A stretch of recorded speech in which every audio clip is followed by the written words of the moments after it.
You gotta hear about this big PS5 glitch so it doesn't affect you. We've had our first big game leave the PS Plus collection. Did E3 just get canceled? And there's a big sale going on in the PlayStation Store right now, so I picked out some of the best games you should check out. Before we jump into this episode of PlayStation News, guys, it would really help me out if you subscribe to the channel if you haven't already. I just looked and around 9,000% of the people who are watching are not subscribed, and I am working so hard to get to 100,000 subscribers. So do me a favor and hit that red subscribe button, and while you're at it, set your notifications to all. All right, so now that March is coming to an end and Elden Ring has been out for an entire month, people are obviously looking for the next big game to play. You've got new stuff like Tiny Tina's Wonderlands and of course Ghostwire Tokyo, but if you're looking for something a little bit cheaper, Sony has got you covered with their brand new spring sale. There's actually a lot of good stuff on sale here. There have been a few sales over the past few months that I kind of skipped because it was the same stuff we were seeing in the other sales, but now Sony is back with a vengeance. The first game I recommend picking up if you haven't yet is Destiny 2 The Witch Queen. It's on sale for $31.99. That is a pretty good discount on an expansion that's only a month old. It is probably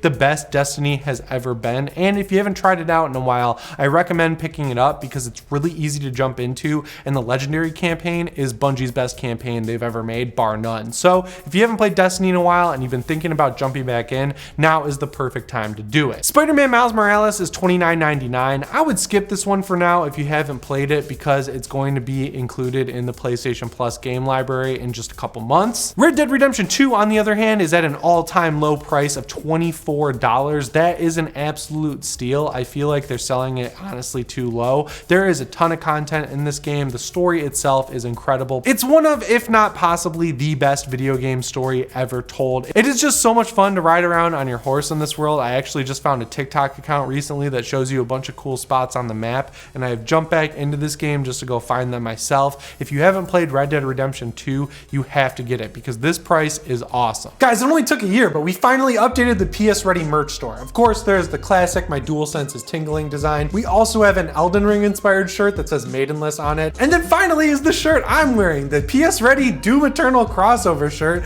which was a lot better of an idea in my head before Microsoft bought Bethesda and thus made the Doom franchise Xbox exclusive going forward. But Doom is a classic game, it's a classic design, and I think it looks pretty cool on a t-shirt. If you want to pick up any of the designs, they're in the merch shelf. They're also at staypsready.com, and if you use the code STAYREADY at checkout, you'll get 10% off. Sekiro Shadows Die Twice is $30. I think that's a little steep for a game that's as old as this one is, but Demon Souls, the PS5 game that's super underrated, is $39.99, and if you're just coming off of Elden Ring and you want more Dark Souls action, this is a game that you should definitely check out. It's a great showcase of what the PS5 can do, and it's a ton of fun. The Batman Arkham Collection is $8.99. You are getting 3 of the best superhero games of all time. I actually just wrapped up a second playthrough of Arkham Knight on my Steam Deck, and holy that game is so underrated. I know people don't like the Batmobile, but I actually had a lot of fun with it. The story is really good, and if you enjoyed the new Batman movie, the story is actually very similar because it's basically Rocksteady's take on The Long Halloween. So if you want more Batman action after seeing the 3-hour movie, pick this collection up for $9. I wasn't going to recommend Mortal Kombat 11 Ultimate because it's going to be included on PS Plus when the upgrade happens in June, but at $14.99, you really can't go wrong just to have this in your account forever. I love this game. It is one of my favorite games on the PS5. I picked it up leading up to the new movie last year, and I became extremely addicted to it. I love Liu Kang. He is awesome. You got to check this game out if you haven't played it. And if you're looking for some good first-person shooters to play, you should pick up the Wolfenstein Alt History Collection for $20. You're getting Wolfenstein The New Order, Wolfenstein The Old Blood, and Wolfenstein The New Colossus. You also get Wolfenstein Youngblood, but I would skip that game. It's not very good. But those first 3 games are some of the best first-person shooters on the PS5, and if you haven't played them, you really should. They're awesome. And then one more as a bonus, if you missed Control's Ultimate Edition when it was on PS Plus, it's on sale right now for $8.99. It looks and runs incredibly on the PS5, and if you want a primer for Alan Wake 2, which Remedy is working on right now, you should definitely pick this up. You cannot spend $9 better unless you're putting it towards the $23 version of Red Dead Redemption 2, but that is the only way you could spend $9 better. Those are just a few of the games that are on sale right now, so make sure you head head over to the PlayStation Store and dig through that sale, because you might see something you've been waiting to buy and just kind of forgot about. So when it comes to this whole PS Plus upgrade we're getting in June, it's fair to say that people are not exactly happy about it, and one of the biggest mysteries for me personally is what's going to happen to the PS Plus collection. If you haven't gotten a PS5 yet and you don't know what this is, basically this is only for PS5 owners, but if you have PlayStation Plus and you have a PS5, there is a whole collection of incredible games that you can just add to your PlayStation account and download to your PlayStation 5. Now, Sony has been super wishy-washy from the beginning on how long this collection is going to last, how long the games are going to be available after the collection goes away. We just don't know what's going on, and I'm curious if this collection is going to outlast this new version of PlayStation Plus, because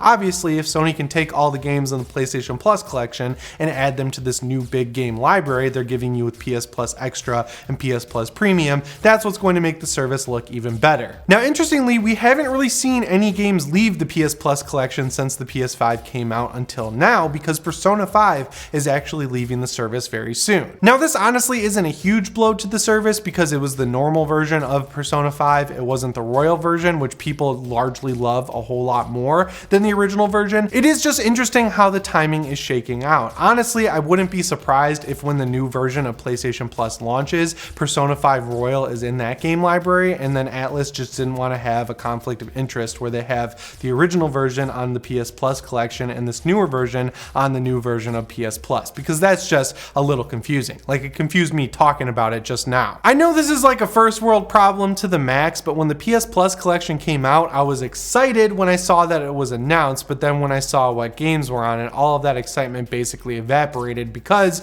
if you were a PlayStation fan for the entire PS4 generation, the vast majority of the games on the PlayStation Plus collection you probably already own, because not only are they some of the best PS4 exclusives we've ever gotten, they're basically a bunch of games that have gone on sale for like $5 or $10 at some point in their life cycles. But for people who didn't have a PS4 and are just getting a PS5, and this is their whole first foray into the PlayStation universe, this is basically the best way to try out all the best games from the last generation. So I think it does have utility. I just hope they figure out a better way to get all of these games onto the new version of PS Plus, because that game library has to do a whole lot to compete with Microsoft. But if it has some of the best PS4 exclusives of all time on top of Miles Morales and Returnal, it's gonna have to try a whole lot less hard to look like a good competitor to Game Pass. Unfortunately, the biggest news story for me this week though is that E3 is officially canceled. We all kind of hoped that it would be an in-person event this year in 2022, and then E3 announced that it was going to be all online. And then today, when I'm recording this video, they announced that the whole event is canceled, and then Jeff Keighley followed it up basically saying, yep, Summer Games Fest is taking over E3's slot. This June, Summer Games Fest is coming back with some huge announcements that you're not going to want to miss. Guys, I gotta be honest, as mediocre as E3 has gotten over the past few years, this really bums me out. I remember when I moved out to LA just out of college and I got my job working at Austin Evans' channel, and he told me I was gonna get to go to E3 to make videos there.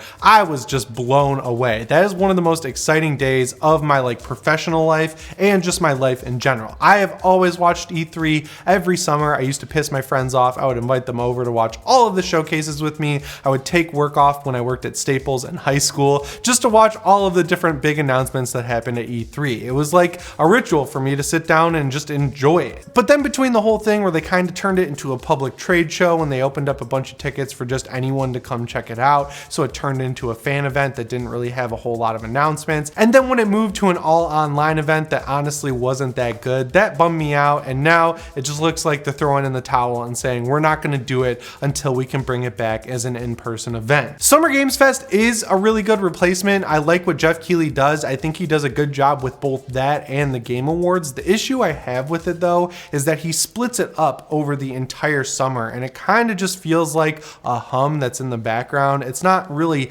a huge event because he splits it up into multiple shows throughout June, July, and August. I hope this year it's just one huge show with a ton of huge announcements that really get people excited. I want it to be on par with the Xbox E3 showcase last year because that was awesome. I know it's a PlayStation channel. I know I got to talk about PlayStation here, but Xbox absolutely blew it out of the water last year, and I want to see Jeff Keighley's answer to that with a bunch of PlayStation games this year. But yeah, like I said, I'm a little disappointed that E3 is going away, but hopefully they take this year off to recalibrate and come back in a bigger way. And if they don't, I hope hope Jeff Keighley picks up the slack with an in-person event for Summer Games Fest next year. And this last news story is both good and bad. The first part of it is that yes, Crystal Dynamics is still working on the Avengers game. Against all odds, they say they are working on not only new content, but also a Melee rework for the Melee characters, which, you know, any new content for that game and any update it can get is generally good. But there is a major glitch on the PlayStation version of the game that you are going to want to hear about if by some chance you are still actively playing Avengers. So the main issue is that with this new patch that came out on March 29th, when you start the game up and hit X on the home screen to get into the game just crashes. It never loads into the actual game. Now that's bad in itself, especially for a game that's as old as Avengers is. I do not understand how they keep having major critical issues with literally every patch they release. It's insane that they are patching the game, and the patch that is supposed to fix the game just ends up breaking it even more. On top of that, the way that Crystal Dynamics is suggesting people fix this issue on the PS5 is also pretty embarrassing. They're saying that the way to fix it right now is to completely delete your campaign progress, and that there's zero way to get it back once you do this. The tweet from Marvel's Avengers official account says, "Our team is continuing to investigate the issue causing a crash for some PS5 players. We think we've identified a fix that is currently being implemented and tested. We hope to have more news by tomorrow morning and will continue to keep you updated. In the meantime, here's a workaround that is resolving the issue for some players. Just note that it'll reset your campaign progress. Go to operations and reset your reassemble campaign progress. As soon as you're young Kamala on A-Day, force close the game from the PS home screen, then you should be able to start the Avengers initiative." I genuinely cannot believe that the official account for this game is giving this advice. This is embarrassing, and the fact that this is a game that's using the biggest IP in the entire world, and not only was it a $150 million loss for Square Enix, they have broken promises, they have announced features that never make it into the game in favor of prioritizing microtransaction skins that cost way too much. Now they're saying that the only way to get this game working after their patch broke it is to completely delete your save file, which, you know, one of the biggest features they've recently added is the ability to replay the campaign with all of your heroes completely leveled up. I do not know how anyone is still giving this game any rope, and I really just think Crystal Dynamics should move on. I just don't see a future for this game,